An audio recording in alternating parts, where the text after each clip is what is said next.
जीवन में तुम्हारे पास जो कुछ भी है, समय सबसे बड़ा धन है, जिसकी आप लोग किसी भी तरह से महत्व बुद्धि नहीं रखते।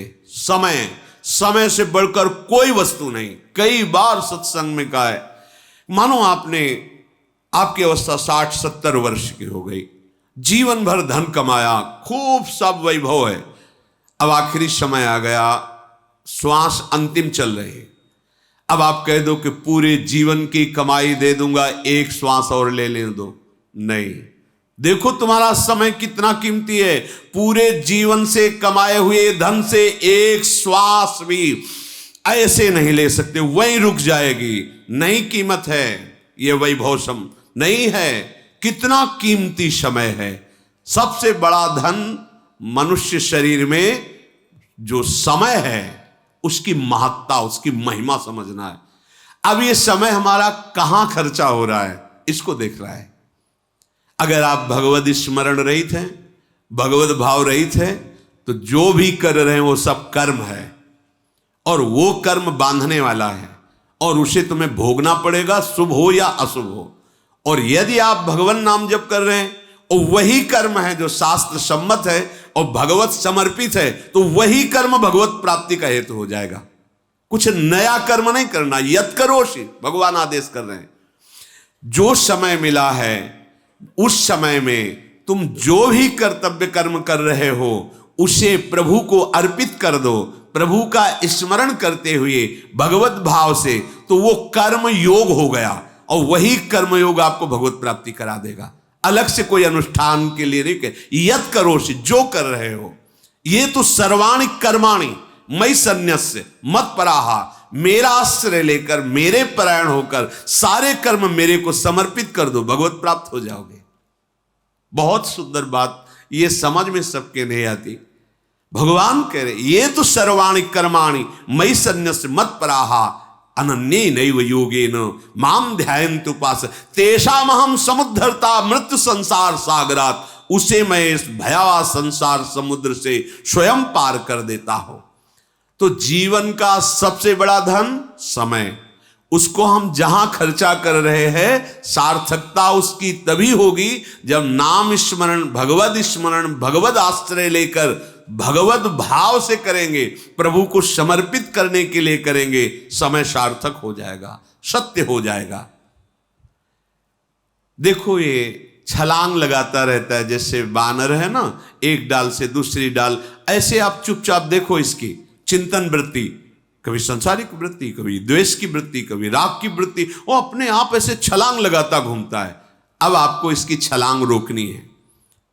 योग में चित्त वृत्ति का निरोध करके परमात्मा आत्म स्वरूप में स्थित करते हैं, और भक्ति में मुरारी पादार्पित चित्त वृत्ति, एक एक वृत्ति हमें प्रभु के चरणों में समर्पित करनी है। चित्त चिंतन कर, बार बार हटाओ चिंतन, संसार में जो जा रहा है बार बार प्रभु में लगाओ, या जहां चिंतन जा रहा है वही प्रभु का भाव कर लो।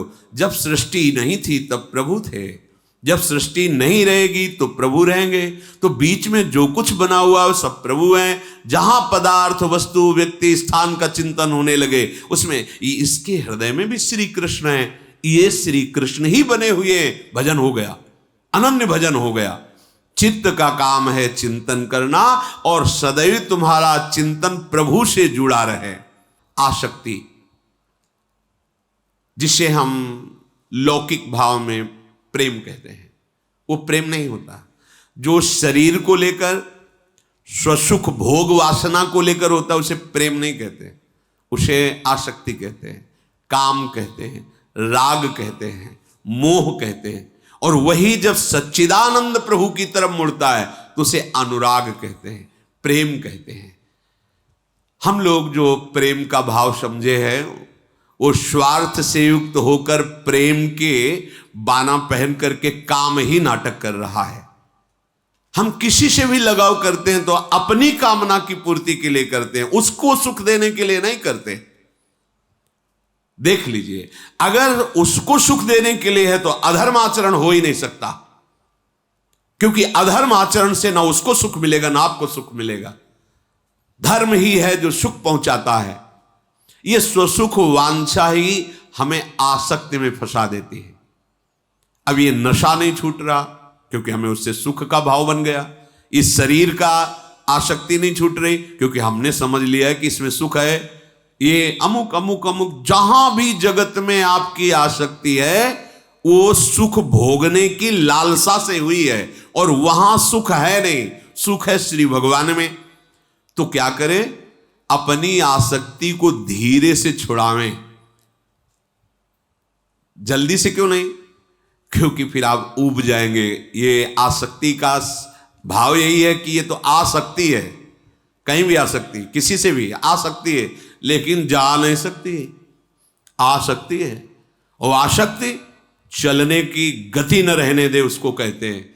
अमुक व्यसन के ये आसक्ति दुर्गति का प्रधान कारण ये आसक्ति बन जाती है और सदगति का प्रधान कारण यही आसक्ति बन जाती है। भगवान कपिल देव जी माता देवहूति से कहते हैं, हे माँ, ये जो संसार के शरीर वस्तु आदि में आसक्ति है, यही आसक्ति यदि संत महात्माओं से भगवत प्रेमी जनों से हो जाए तो मोक्ष का खुला हुआ द्वार है।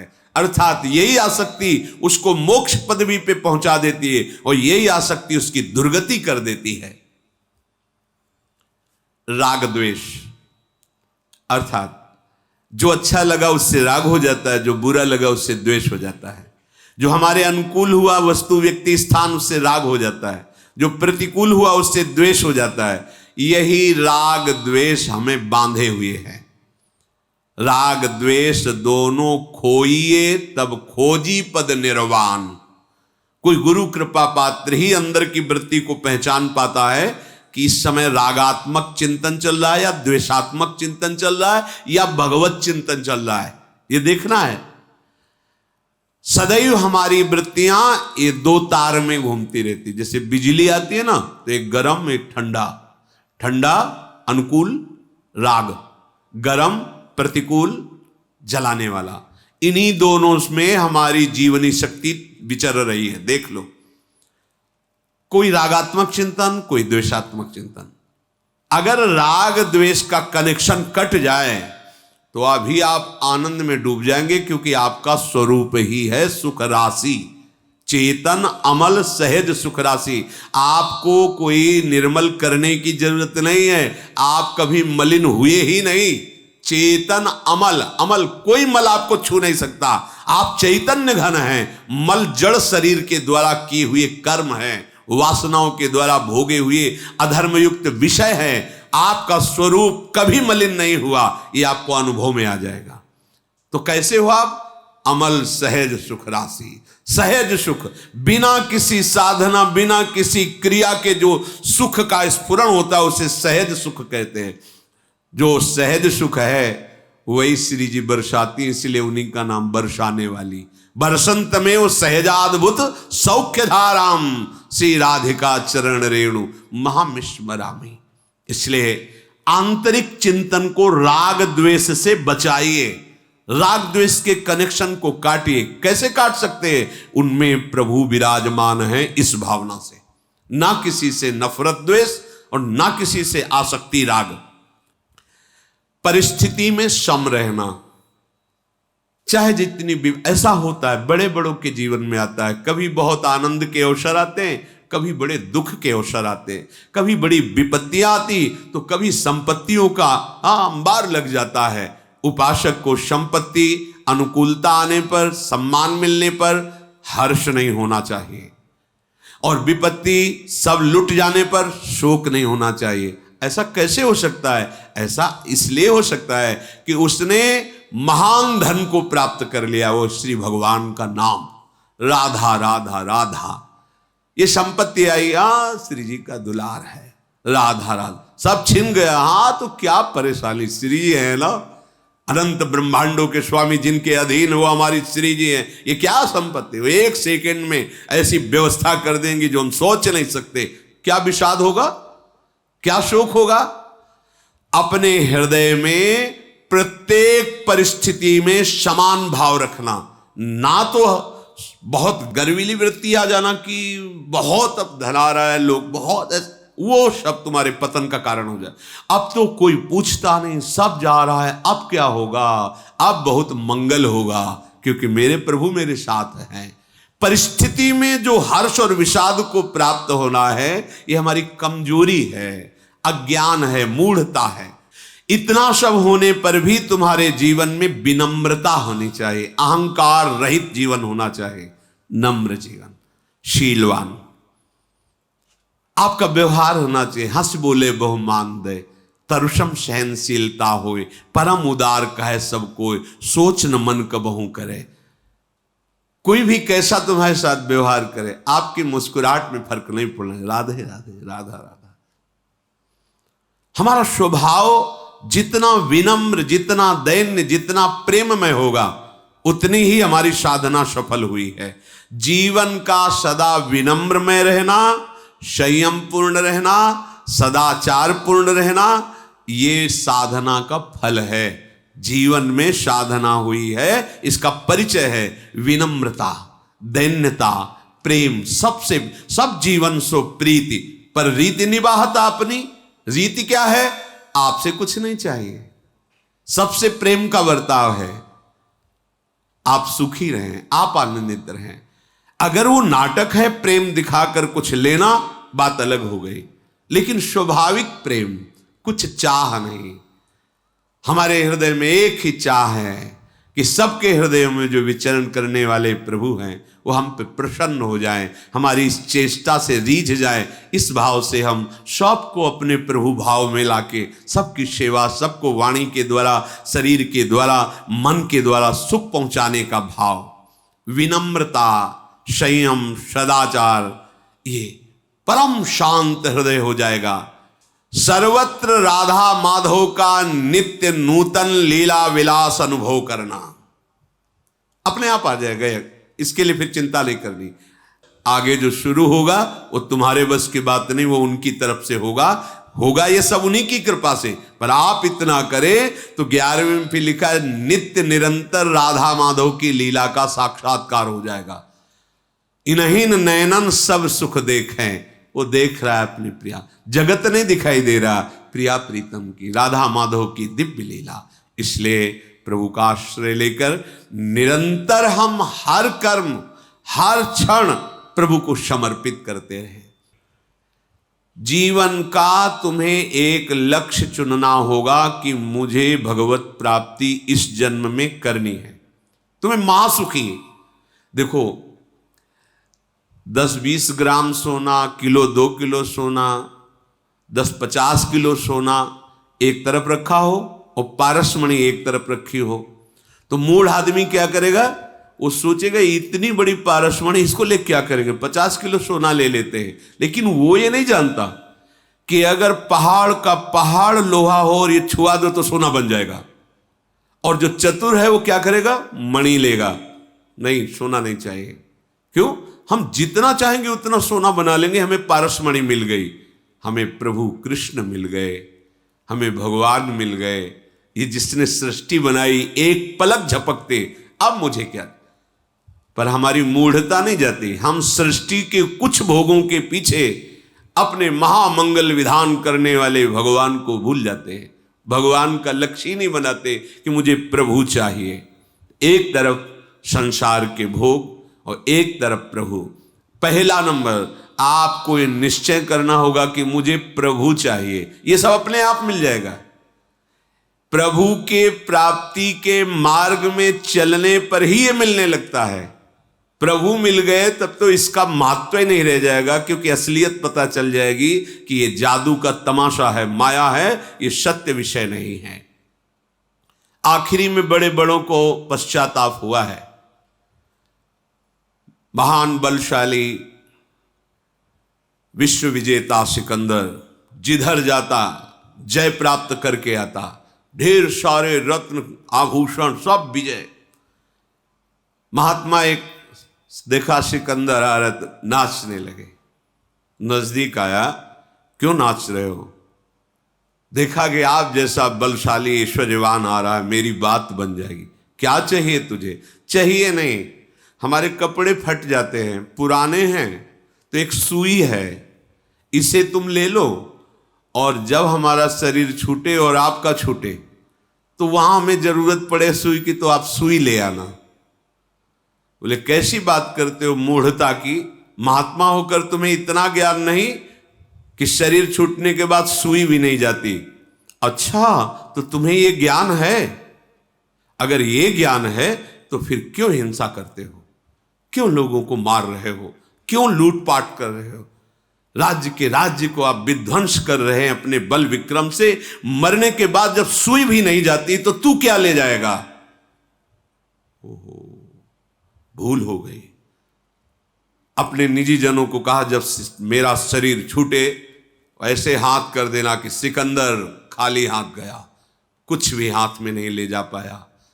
वास्तविक खाली हाथ वही है जो भगवान शिव विमुख है। हमको एक लक्ष्य बनाना चाहिए। पहला नंबर, मुझे भगवत प्राप्ति करनी है।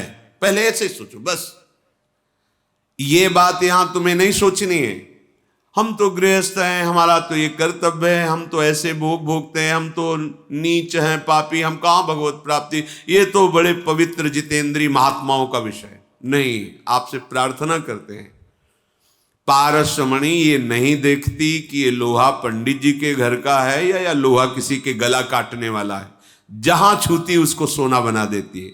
हमारे श्री भगवान का नाम ऐसा महामणि, ऐसा महामहिमा में घोर पापाचारी भी यदि राधा राधा राधा, तो जब एक प्राकृतिक मणि अपने प्रभाव से भेद ना देख करके उत्तम अधम का और उससे स्वरूप सोना बना देती है, अपनी महिमा प्रकाशित कर देती है, तो नाम फिर ये तो चिदानंद है। ये क्या देखेगा कि तुम पापी हो कि पुण्यात्मा हो, तुम्हें भगवत धाम प्रदान कर देगा। हमें अपनी तरफ नहीं देखना, हमें प्रभु के नाम की तरफ, उनकी महिमा की तरफ देखना है। तो पहला, मुझे इसी जन्म में भगवत प्राप्ति करनी है। ये तुम्हें सोचना है। क्या है भगवत प्राप्ति तुम नहीं जानते, बस सुन लिया कि मुझे भगवत प्राप्ति करनी है, आप इतना निश्चय कीजिए। दूसरा, आपकी बुद्धि का काम होता है सुख विचार करना।